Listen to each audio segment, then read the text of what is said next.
دنیا میں ایسا کوئی نہیں کہ زمین پر کھڑے ہو اور چاند پر بھی اتھارٹی ہو، سورج پر بھی اتھارٹی ہو، بادلوں پر بھی اتھارٹی ہو۔ اللہ اکبر۔ میرے آقا علیہ الصلوۃ والسلام سے مکے کے کفار نے کہا تھا، اے محمد صلی اللہ تعالی علیہ وسلم، اگر اللہ کے سچے نبی ہو تو ہمیں کوئی نشانی بتاؤ۔ سبحان اللہ، میرے آقا جبل ابو قبیس پر جلوہ فرما ہے۔ اللہ مجھے اور آپ کو مکہ پاک کی جلدی جلدی حاضری عطا فرمائے۔ جب صفا مروہ سے آپ باہر نکلتے ہیں نا تو سامنے پہاڑ ہے جہاں پر محل آج کل بنا ہوا ہے، یہ جبل ابو قبیس ہے۔ یہ دنیا کا سب سے پہلا اور اولڈ ترین، پرانا ترین پہاڑ ہے۔ اسی پہاڑ پر نبی پاک کھڑے ہوئے اور چاند کی طرف اشارہ فرمایا۔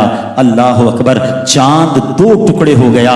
اچھا، اب چاند دو ٹکڑے ہو گیا، وہ لوگ کہتے ہیں اے محمد اب اسے جوڑ کر دکھاؤ۔ میرے آقا نے پھر اشارہ فرمایا اور آپ علیہ الصلوۃ والسلام کی دعا سے، نبی پاک کے اشارے سے چاند جو ہے وہ پھر جڑ جاتا ہے۔ تو پنجابی شاعر یہی تو بات کہتے ہیں کہ کیا خوبصورت بات فرماتے ہیں کہ کر کے دعا سونا سورج نو موڑ دا، آپے چن چھوڑ دا، آپے چن جوڑ دا، آپے چن پہ توڑ دا، آپے چن پہ جوڑ دا، بگڑی بنا میرے نبی دا اشارہ، قسم خدا دی مینوں سب نالوں پیارا۔